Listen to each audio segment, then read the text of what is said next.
भारत अपनी हवाई हमला क्षमताओं को आधुनिक बनाने के लिए देश एक इंडिजिनियस अनमैन्ड स्टेल्थ बॉम्बर विकसित कर रहा है जो 4 टन का इंटरनल पेलोड कैरी कर सकेगा। यह महत्वाकांक्षी प्रोजेक्ट DRDO के Ghatak unmanned combat aerial vehicle programme का हिस्सा है। चीन और पाकिस्तान से बढ़ते खतरे के बीच इस घोस्ट बॉम्बर की खोज भारत की आत्मनिर्भरता और स्वदेशी रक्षा प्रौद्योगिकी में निवेश की प्रतिबद्धता को दिखाती है। घातक UCAV की शुरुआत 2009 में ऑटोनॉमस अनमैन्ड रिसर्च एयरक्राफ्ट यानी ऑरा के रूप में हुई थी। अब इसे रिमोटली पायलटेड स्ट्राइक एयरक्राफ्ट के नाम से भी जाना जाता है। 13 टन के फ्लाइंग विंग डिजाइन वाला यह प्लेटफॉर्म स्ट्राइक मिशन, रिकॉन्सेंस और दुश्मन की एयर डिफेंस को दबाने के लिए अहम भूमिका निभाएगा। हाल ही में प्रोटोटाइप्स के स्केल अप और एडवांस टेक्नोलॉजी के इंटीग्रेशन को मंजूरी मिल चुकी है, जिससे यह प्रोजेक्ट जल्द ऑपरेशनल रियलिटी में बदल सकता है। घातक एक जेट पावर्ड स्टेल्थ UCAV है जिसमें टेललेस फ्लाइंग विंग कॉन्फ़िगरेशन है। इसे रडार क्रॉस सेक्शन और इंफ्रारेड सिग्नेचर कम करने के लिए डिजाइन किया गया है। इसे GTRA द्वारा विकसित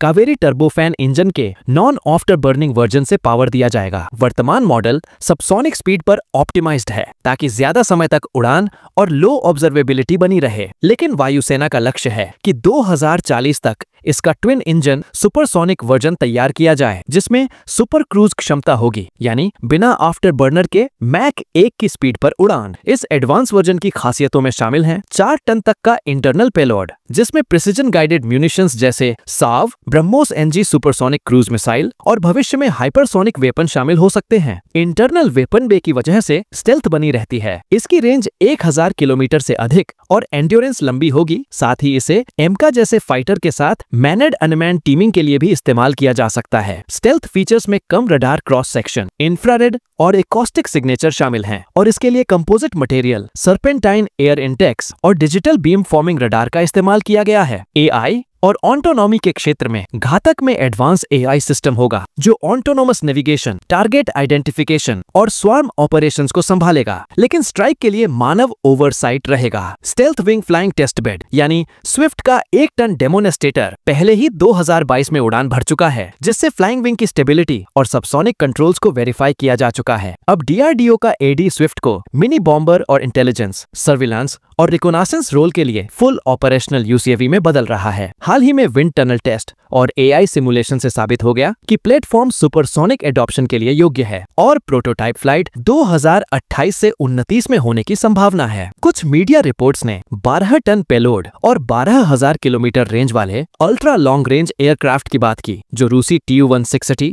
और अमेरिकी B-21 से प्रेरित हो सकता था, लेकिन आधिकारिक स्रोतों ने इसे अभी समय पूर्व बताया। असली फोकस अब भी अनमैन्ड सिस्टम जैसे घातक पर है जो कम लागत में स्टेल्थ और pilot risk free strike offer करता है। विशेष रूप से भारतीय सेना का 100 unit remotely piloted strike aircraft खरीदने का इंटरेस्ट इस बात का संकेत है कि वह पारंपरिक आर्टिलरी और हेलीकॉप्टर फोकस से हटकर हाई ऑल्टीट्यूड कॉन्फ्लिक्ट में खुद के लिए क्लोज एयर सपोर्ट और फास्ट रिस्पांस की क्षमता चाहती है। गालवान 2020 जैसी घटनाओं ने दिखाया कि चीनी पोजीशंस के खिलाफ ग्राउंड टुकड़ियों को सपोर्ट देने में कमजोरियां हैं। Remotely piloted strike aircraft, swarm drone, anti tank guided missile या ब्रह्मोस NG के जरिए चीन की आर्टिलरी और आर्मर को दबा सकता है। इसकी स्टेल्थ क्षमता दुश्मन क्षेत्र में इंटेलिजेंस, सर्विलांस और रेकोनासेंस के लिए महत्वपूर्ण है, जिससे असली समय की जानकारी सेना के रुद्र हेलीकॉप्टर जैसे एयरक्राफ्ट्स तक पहुंचाई जा सके। 2 फ्रंट स्थिति में पाकिस्तान के खिलाफ remotely piloted strike aircraft border strike के लिए इस्तेमाल हो सकता है, जिससे वायुसेना के स्ट्रेच्ड संसाधनों पर दबाव कम होगा। घातक UCAV का विकास भारतीय रक्षा उद्योग की क्षमता और आत्मनिर्भर भारत के सपने को साकार करता है।